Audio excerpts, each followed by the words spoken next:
آمنت بالله صدق الله مولانا العظيم وصدق رسوله النبي الكريم ونحن على ذلك لمن الشاهدين والشاكرين والحمد لله رب العالمين۔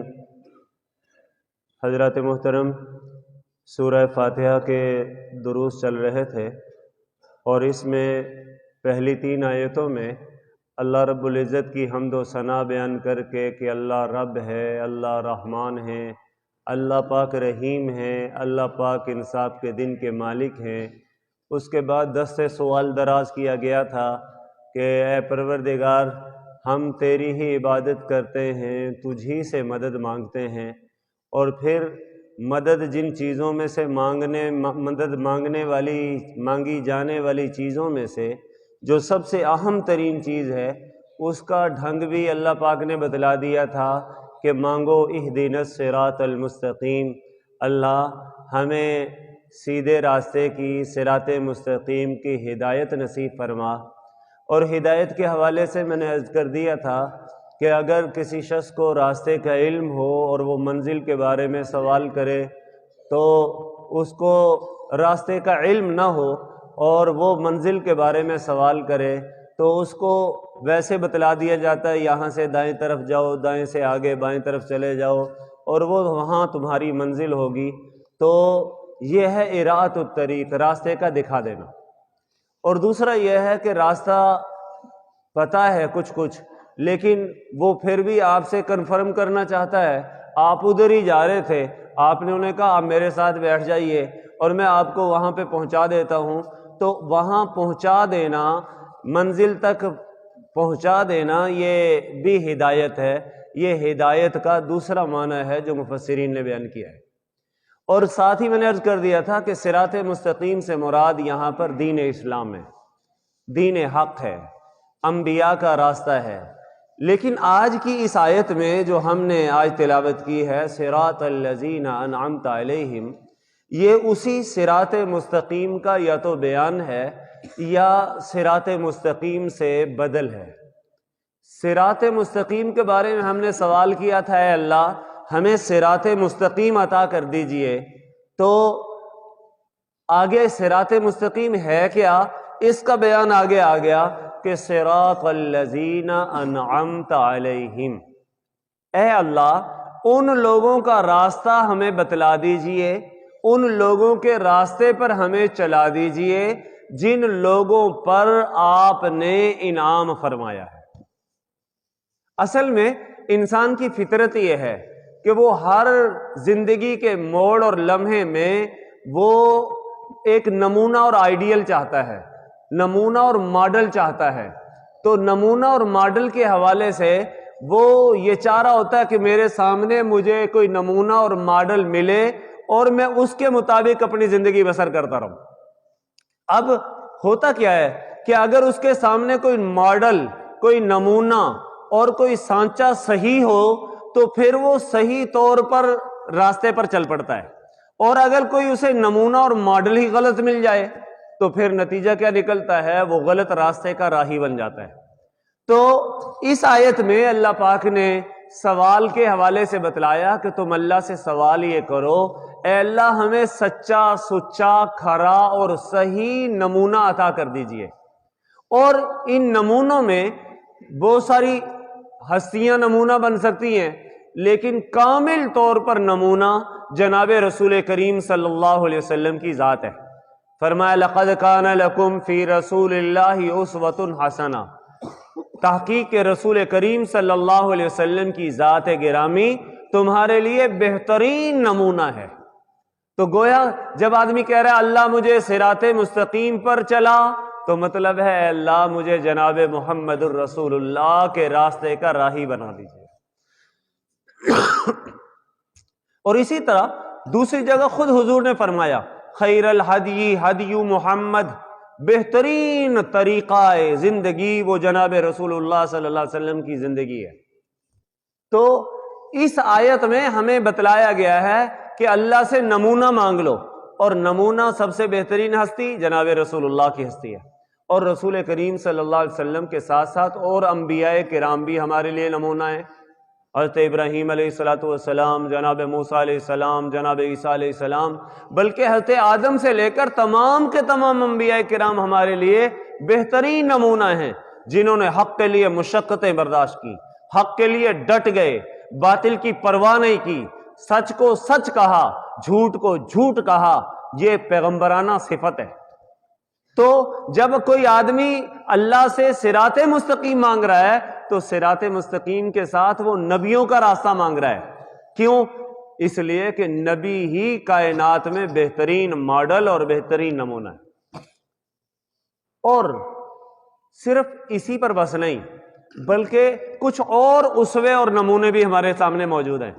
قرآن کریم نے ایک جگہ پہ ہماری رہنمائی کی ہے کہ جن لوگوں پر اللہ کا انعام ہوا ہے وہ انعام یافتہ لوگ 4 قسم کے ہیں۔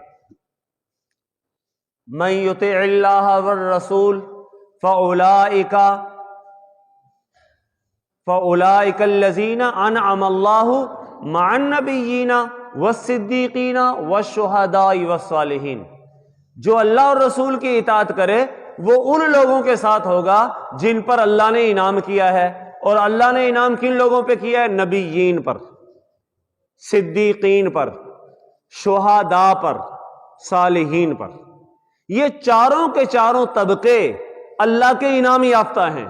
نبی بھی اللہ کے انعام والے ہیں، ان کو انعامات اللہ نے دیے ہیں۔ صدیقین بھی اللہ پاک کے انعام یافتہ ہیں، شہداء بھی اللہ پاک کے انعام یافتہ ہیں، صالحین بھی اللہ پاک کے انعام یافتہ ہیں۔ تو جب اب کوئی سوال کرے اللہ ہمیں صراط مستقیم پر چلا، تو مطلب کیا ہوا؟ اللہ جی نبیوں کے راستے پہ چلا، صدیقین کے راستے پر چلا، شہداء کے راستے پر چلا، صالحین کے راستے پر چلا۔ اچھا، مزیداری کی بات یہ ہے، ان چاروں طبقوں پر جو انعامات ہوئے ہیں، انعامات آدمی سمجھتا ہے دنیا کے مادی انعامات ہی اصل انعامات ہیں۔ کسی کی لاٹری نکل آئے، کسی کو پلاٹ مل جائے، کسی کو گاڑی مل جائے، جناب کسی کو مکان مل جائے، عام لوگ سمجھتے ہیں انعام یہ ہے۔ لیکن قربان جائیں، اللہ پاک نے ہمارا رخ ہی موڑ دیا، فرمایا یہ مادی انعام اصل انعام نہیں ہے جی، یہ تو کچھ وقت کے لیے انسان کے پاس ہوتے ہیں پھر اس سے چھن جاتے ہیں۔ اصل انعام وہ روحانی اور دینی انعامات ہیں، اور یہ چاروں طبقے ایسے ہیں جن کو اللہ نے روحانی اور دینی انعامات عطا کیے ہیں۔ نبیوں کو بھی اللہ نے دینی انعامات عطا کیے کہ وہ حق پر چلنے والے تھے، باطل کی نفی کرنے والے تھے، اللہ کو راضی کرنے والے تھے، شیطان کو رسوا کرنے والے تھے، اور سیدھے راستے پر چلنے والے تھے، اچھی معاشرت والے تھے، بری معاشرت اور برے رہن سے بچنے والے تھے۔ تو یہ سارے کے سارے طبقات، چاروں کے چاروں طبقات وہ ہیں جن پر اللہ نے روحانی انعامات بھی کیے ہیں اور جن پر اللہ نے دینی انعامات بھی کیے ہیں۔ چنانچہ حضرات ان چاروں طبقات کی میں تھوڑی تھوڑی وضاحت کرنا چاہتا ہوں۔ حضرات انبیاء کون ہیں؟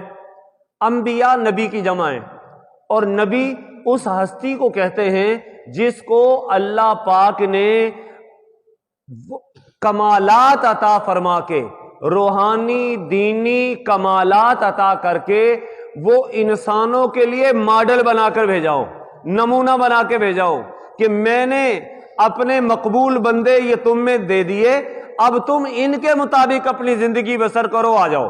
اور یہ نبی کون ہوتے ہیں؟ علمی عملی کمالات کے مالک ہوتے ہیں۔ ان کا علم بھی اتنا کامل ہوتا ہے کہ کہیں جہالت نام کی کوئی چیز نہیں ہوتی، اور ان کا عمل بھی اتنا کامل ہوتا ہے کہ کہیں ان پر انگلی رکھنے کی گنجائش نہیں ہوتی۔ چنانچہ ہر نبی اپنے زمانے میں دھرتی کا سب سے بڑا عالم ہوتا ہے۔ کمالات، علمی کمالات اتنے زیادہ ہوتے ہیں کہ پوری دھرتی پر نبی سے بڑا عالم کوئی نہیں ہوتا۔ یہ علمی کمال ہے نبی کا۔ اور نبی کے عملی کمالات کیا ہیں؟ عملی کمالات یہ ہوتے ہیں کہ پوری دھرتی پر جتنا پسندیدہ عمل اللہ کے ہاں نبی کا ہوتا ہے، اتنا پسندیدہ عمل کسی کا بھی نہیں ہوتا۔ تو اب ہم کہہ سکتے ہیں کہ نبیوں کی ہستی وہ ہستی ہے جن کو اللہ نے علمی کمالات بھی عطا کیے ہوتے ہیں، اور جن کو اللہ پاک نے روحانی اور عملی کمالات بھی عطا کیے ہوتے ہیں۔ اسی لیے تو ان کو نمونہ بنایا جاتا ہے نا کہ جناب اگر کوئی جاہل کو نمونہ قرار دیا جائے اور وہ کوئی غلط بات کی طرف لے کے چلا جائے، لوگوں نے کہنا لے ساڑھے بزرگانوں پتہ ہی نہیں چلیا، اس مسئلے کا بھی پتہ نہیں چلے گا۔ لیکن نبی کے ہاں یہ بات نہیں ہوتی۔ نبی کا علم پوری دھرتی پر سب سے زیادہ کامل، اور نبی کا عمل اللہ کے ہاں سب سے زیادہ پسندیدہ۔ اس کے بعد صدیقین ہوتے ہیں۔ صدیقین یہ انبیاء کیا عکس ہوتے ہیں گویا کہ۔ صدیق ہوتا ہی وہ ہے جو سب سے زیادہ نبی کے قریب ہو، جی بلکہ یوں کہیے کہ صدیق کا معنی ہوتا ہے سچا، جس کا اندر بھی سچا ہو ظاہر بھی سچا ہو، باطن ظاہر دونوں کے اعتبار سے صداقت والا۔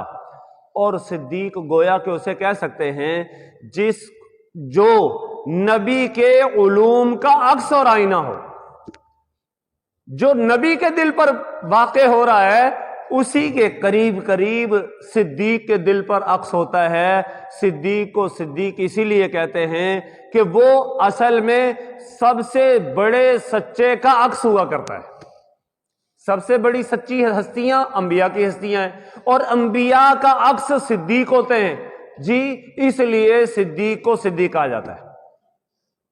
چنانچہ آپ دیکھیں صلح حدیبیہ کا موقع تھا، حضور علیہ الصلوۃ والسلام 1400 صحابہ کے ساتھ عمرہ کرنے کے لیے مکہ کی طرف آ رہے تھے، اور مسلمانوں کے پاس تلواریں بھی تھیں، نیامیں رکھی ہوئی تھی۔ جب مسلمان 313 تھے اس وقت 1000 کافروں پر بھاری آئے تھے، جی بدر میں شکست دے چکے تھے، اور آج مسلمان وہاں 313 نہیں 1400 کے قریب ہیں، یعنی تقریباً 5 گنا کے قریب زیادہ ہیں۔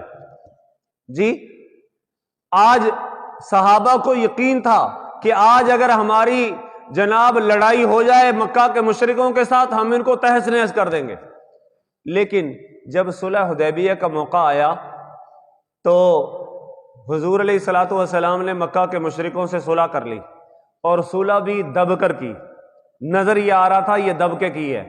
جی انہوں نے کہا تھا جی ہمارا کوئی بندہ آپ کی طرف جائے گا آپ واپس کرو گے، اور آپ کا کوئی بندہ مدینہ چھوڑ کر مکے آ جائے گا ہم واپس نہیں کریں گے۔ بظاہر تو ایسی شرط ہے نا کہ جو نیچی لگ رہی ہے، دبے ہوئے ہیں۔ دوسرا 10 سال تک آپس میں جنگ نہیں ہوگی۔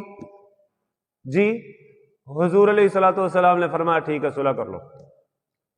حضرت علی نے لکھنا شروع کی، وہاں پر لکھا کہ یہ صلح مکہ کے رؤساء اور محمد الرسول اللہ کے درمیان ہے۔ وہ کہتے محمد الرسول اللہ لکھ دیا، اسی پر تو لڑائی ہے، تم محمد بن عبداللہ لکھو۔ حضور نے فرمایا لکھ دو، لیکن وہ علیحدہ بات ہے۔ پھر حضور علیہ الصلوۃ والسلام نے اپنے ہاتھ سے اس کو رسول اللہ کو مٹایا اور کہا اب عبداللہ لکھو۔ اچھا اس موقع پر حضور کے پاس حضرت عمر آئے، کہنے لگے اللہ کے نبی آج ہمیں دب کر مکہ کے مشرکوں سے ڈر کر صلح کرنے کی کیا ضرورت ہے؟ ہم تو جب 313 تھے اس وقت ہم غالب آ گئے تھے، اور آج تو ہم 1400 کے قریب ہیں، آج تو پھر ہم غالب آئیں گے انشاءاللہ۔ حضور نے ایک ہی جملہ فرمایا، کیا فرمایا؟ یا عمر انا نبی اللہ لن یضیعن اللہ، میں اللہ کا نبی ہوں، اللہ مجھے ضائع نہیں کرے گا۔ جی حضرت عمر چپ کر گئے، پھر گئے، لیکن جلال تھا کہ ہو آج تو یار ظاہر ہے جو جذباتی ہوتے ہیں نا ان کے سامنے تو یہ ہوتا ہے ہماری بلے بلے ہو، ہم دب کر صلح نہ کریں۔ حضرت عمر آگے جا کے حضرت ابوبکر صدیق ملے، کہا یا صدیق آج تو ہم بہت زیادہ ہیں اور ہم دب کر کیوں صلح کر رہے ہیں؟ میں تو حضور سے بھی بات عرض کر کے آیا ہوں، جی ہمیں آج دبنا نہیں چاہیے، ہم عمرہ کرنے کے لیے آئے ہیں، عمرہ کرنے کے لیے ہمیں جانا چاہیے، اور اگر لڑتے ہیں تو لڑنا چاہیے۔ حضور علیہ الصلوۃ والسلام پتہ نہیں کیوں آج دب کیوں رہے ہیں۔ حضرت صدیق اکبر نے جو جملہ کہا وہی جملہ تھا جو حضور نے کہا، فرمایا عمر آپ نہیں جانتے اللہ تدری ہوا نبی اللہ، کیا تو نہیں جانتا کہ محمد الرسول اللہ تو اللہ کے نبی ہیں؟ لن یضیعہ اللہ، اللہ حضور کو ضائع نہیں کرے گا۔ قربان جائیں جو جملہ جناب رسول اللہ کی زبان سے نکلا تھا وہی صدیق اکبر کی زبان سے نکلا ہے، یہ ہے صدیق۔ تو صدیق کسے کہا جاتا ہے؟ صدیق اس ہستی کو کہا جاتا ہے جو علوم نبوت میں نبی کا عکس ہو، نبی کے قریب قریب ہو، انبیاء کے دلوں میں جو بات منعکس ہو رہی ہو وہی صدیقین کے دلوں میں آ جاتی ہے۔ اسی لیے صدیقین کے خواب بڑے سچے ہوتے ہیں۔ بلکہ میں عرض کروں، خواب عام لوگ کہتے ہیں جی خواب میں مجھے یہ خواب آیا، اس کی تعبیر کیا ہے؟ جی میں پوچھتا ہوں کہ بھئی جناب خواب کے لیے سچا ہونے کے لیے ضروری ہے کہ پہلے دیکھنے والا بھی سچا ہو؟ کیا آپ جھوٹ نہیں بولتے؟ جی اگر وہ جھوٹ بولتا ہے نا تو یقین جانو خواب بھی جھوٹا ہوتا ہے۔ جی اور اگر کوئی آدمی عام زندگی میں سچ بولتا ہے تو اس کے خواب بھی سچے ہوتے ہیں۔ جی تو صدیقین ان لوگوں کو کہتے ہیں جو بالکل ظاہر اور باطن میں سچے ہوں اور انبیاء کی تعلیمات کو لیے ہوئے ہوں۔ تو دوسرا طبقہ صدیقین کا طبقہ ہے۔ تیسرا طبقہ شہداء کا طبقہ ہے۔ شہداء وہ ہستیاں ہوتی ہیں، شہید کی جمع ہے، اور شہید اس ہستی کو کہتے ہیں جو عملی کمالات میں، علمی کمالات کی بات نہیں کر رہا، عملی کمالات میں وہ انبیاء کرام علیہ الصلوۃ والتسلیمات کی طرح اور صدیقین کی طرح ہو، عملی کمالات میں۔ چنانچہ یہ عملی کمالات میں اتنے سچے ہوتے ہیں کہ وہ حق کے لیے اپنی جان کو بھی قربان کر دیتے ہیں۔ جی ان کا عمل وہ ظاہر ہے، نظریہ بڑا پختہ ہوتا ہے، اسی عمل اور نظریے کی بنیاد پر اپنی جان کو بھی قربان کرنے کی پرواہ نہیں کرتے۔ تو فرمائی ان پر بھی اللہ کا انعام ہوتا ہے۔ اور چوتھا طبقہ صالحین کا ہے۔ صالحین وہ لوگ ہوتے ہیں کہ جو عملی اور علمی کمالات کے تو اتنے مالک نہیں ہوتے جی، لیکن وہ یہ لوگ اپنے مقتداؤں کی اتباع کو اپنے لیے نجات کا باعث سمجھتے ہیں، انبیاء کی پیروی کو، جی صدیقین شہداء کی پیروی کو اپنے لیے باعث نجات سمجھتے ہیں، اسی لیے ان کو اولیاء بھی کہا جا سکتا ہے، ولی بھی کہا جا سکتا ہے۔ تو یہ بھی وہ لوگ ہیں جن پر اللہ کا انعام ہے۔ تو اللہ پاک کیا فرما رہے ہیں؟ جی جو بھی اللہ اور رسول کی اطاعت کرے گا جی وہ ان لوگوں کے ساتھ ہوگا جن پر اللہ کا انعام ہے، یعنی وہ نبی، صدیقین، شہداء، صالحین۔ معلوم ہوا کہ جناب اگر کوئی آدمی چاہتا ہے مجھے ان مقبول لوگوں کی طریق اور ان کا راستہ مجھے ملے تو پھر راستہ یہی ہے کہ ان کی اطاعت کرے جی، تو اللہ پاک انہی جیسے انعامات نازل کرے گا۔ تو یہاں پر جو مانگا جا رہا ہے صراط الذین انعمت علیہم، اے اللہ ہمیں ان لوگوں کے راستے پر چلا، اہدنا صراط الذین انعمت علیہم، ہمیں چلا ان لوگوں کے راستے پر، انعمت علیہم جن پر آپ نے انعام فرمایا ہے۔ اور جن پر انعام فرمایا ہے تو پہلے دوسری جگہ کہہ دیا ان کی اگر کوئی اطاعت کرے گا، جو اللہ اور رسول کی اطاعت کرے گا ان پر اللہ ایسے ہی انعام نازل کرے گا جیسے نبیوں، صدیقوں، شہداء اور صالحین پر انعامات ہوئے۔ تو معلوم ہوا کہ صرف نبیوں، صدیقوں اور شہداء اور صالحین کے ساتھ نسبت کافی نہیں ہے، بلکہ اس سے پہلے من یطع اللہ والرسول ہے کہ جناب اللہ کی بھی اطاعت کرے، رسول کی بھی اطاعت کرے۔ چنانچہ اگر کوئی آدمی حضرت ابراہیم کا نام تو لیتا ہے لیکن حضرت ابراہیم علیہ السلام میں ملت ابراہیمی سے ہوں لیکن پیروی ابراہیم کی نہیں کرتا، تو اللہ کے قرآن کے مطابق وہ ابراہیمی نسبت اس کو کافی نہیں ہے۔ کیوں؟ حضرت ابراہیم علیہ الصلوۃ والسلام تو وہ خالصتاً اللہ کی عبادت کرنے والے تھے، وہ تو مشرک نہیں تھے جی، اور مکہ کے مشرک شرک کے باوجود اپنے آپ کو ابراہیمی کہتے تھے، تو ظاہر ہے ابراہیمی نسبت کافی نہیں ہے جی۔ عیسائی لوگ حضرت عیسیٰ کی طرف اپنے آپ کو منسوب کرتے ہیں، لیکن عیسیٰ علیہ الصلوۃ والسلام نے تو کہیں بھی یہ نہیں بتایا تھا کہ تم حضرت عیسیٰ کو اللہ کا بیٹا کہو، تم حضرت مریم کو جناب کے بارے میں یہ نقطہ نظر رکھو، وہ تو خالصتاً توحید والے تھے، تو اب اگر کوئی جناب شرک کرے، عیسیٰ علیہ السلام کو اللہ کا بیٹا قرار دے، تو ظاہر ہے اس کو عیسائی نسبت کافی نہیں ہے، یہ اس کو فائدہ نہیں دے گی بلکہ اس کو تباہی بربادی کی طرف لے کے جائے گی۔ اسی طرح ہمارے ہاں جناب بہت سارے لوگ اپنے آپ کو چشتی، نقش بندی، قادری کہلاتے ہیں، لیکن ظاہر ہے چشتی یہ حضرت خواجہ معین الدین چشتی اجمیری رحمۃ اللہ علیہ جی وہ لوگ تھے جنہوں نے اپنی زندگی کو تبلیغ کے لیے وقف کر دیا تھا۔ جہاں ایک ایک مجمع میں جاتے تھے، ایک ایک مجمع میں 90 ہزار لوگ ان کے ہاتھ پر اسلام قبول کر لیتے تھے، بیعت کر لیتے تھے۔ اور آج چشتی نام رکھ لیا ہے گانا بجانا سننے کا، قوالیاں سننے کا، نام کام ایک نہیں ہے حضرت خواجہ معین الدین چشتی رحمت اللہ علیہ والا، اور اپنے آپ کو چشتی کہلاتے ہیں۔ تو میرے دوستو یاد رکھیں، حضرت خواجہ معین الدین چشتی اجمیری وہ گانا نہیں سنتے تھے، وہ قوالیاں نہیں سنتے تھے، وہ جناب رقص و سرود کی محفلیں قائم نہیں کرتے تھے، وہ تو اللہ کے راستے میں لوگوں کو تبلیغ حق کرتے تھے، اور ایک ایک مجمع میں ان کے ہاتھ پر 90 ہزار لوگ اسلام قبول کرتے تھے۔ بعض لوگ اپنے آپ کو قادری کہتے ہیں، قادری کا مطلب حضرت شیخ عبد القادر جیلانی رحمت اللہ علیہ کے نقش قدم پر چلنے والا جی۔ اب ظاہر ہے حضرت خواجہ شیخ عبد القادر جیلانی کون ہے؟ جناب یہ حنبلی مسلک کے ہیں، توحید اور مواحد، توحید کے بڑے کاربند تھے، بڑے کامل قسم کے مواحد تھے، اور ظاہر ہے پوری زندگی اللہ کو راضی کیا، رسول اللہ کی اطاعت کی ہے جی۔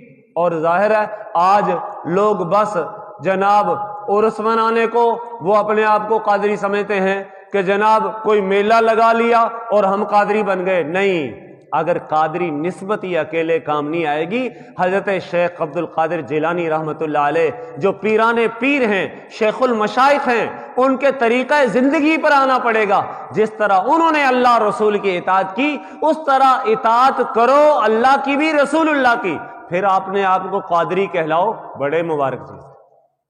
حضرت خواجہ بہاؤالدین نقشبندی رحمت اللہ علیہ، بہت سارے لوگ اپنے آپ کو جناب نقشبندی کہیں گے، لیکن نقشبندی کہنے کے بعد آج مسمرزم کی طرف جناب اور ادھر ادھر کے تفکرات کی طرف جناب وہ قبروں پہ جا کے مکاشفے کے لیے بیٹھ گئے، اور بڑے لمبے چوڑے مراقبے کرنے کے لیے، لوگوں کے دلوں کو تانکنے جھانکنے کے لیے، اور سمجھتے ہیں ہم نقشبندی ہیں۔ نہیں، خواجہ بہاؤالدین نقشبندی کی طرح اللہ رسول کی اطاعت کی طرف آؤ۔ وہ کون تھے؟ جنہوں نے کبھی زندگی میں پیارے نبی کی سنت کی مخالفت نہیں کی۔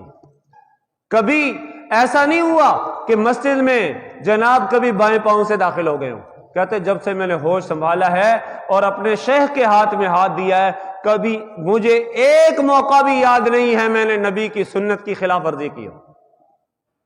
حضرت خواجہ شہاب الدین سہروردی رحمت اللہ علیہ، لوگ اپنے آپ کو سہروردی کہلاتے ہیں جی، لیکن میں اس کا آج سہروردی نسبت وہ اول فول بکنے کو، اور ادھر ادھر کہتے ہیں جی جناب پہنچا ہو یا مجذوب ہے۔ نہیں میرے دوست، اگر اپنے آپ کو جناب اللہ رسول کی اطاعت کر کے جناب ان بزرگوں کی طرح جذب ہو کر اللہ اللہ کرو گے، پھر اپنے آپ کو سہروردی، نقشبندی، چشتی، جناب قادری کہلا سکتے ہو۔ لیکن اگر عمل میں ایک ذرہ بھی ان حضرات کا نہیں ہے اور اپنے آپ کو نقشبندی، چشتی کہلائیں، تو ظاہر ہے شریعت کہتی ہے نسبتیں کوئی کام نہیں آئیں گی۔ اللہ کریم ہم سب کو حقیقی طور پر ان منعم علیہم لوگوں کی اتباع نصیب فرمائے۔ تو اس آیت کے اندر آج ہم نے تذکرہ کیا ہے صراط الذین انعمت علیہم، اے اللہ ہمیں ان لوگوں کے راستے پر چلا، انعمت علیہم جن پر آپ نے انعام فرمایا ہے، یعنی نبیوں کا راستہ، صدیقین، شہداء اور صالحین کا راستہ۔ اور یہ سارے لوگ ایسے تھے جو اللہ اور رسول کی پوری اطاعت کرنے والے تھے۔ اللہ کریم ہمیں بھی کامل اطاعت نصیب فرمائے۔ وآخر دعوانا ان الحمد للہ رب العالمین۔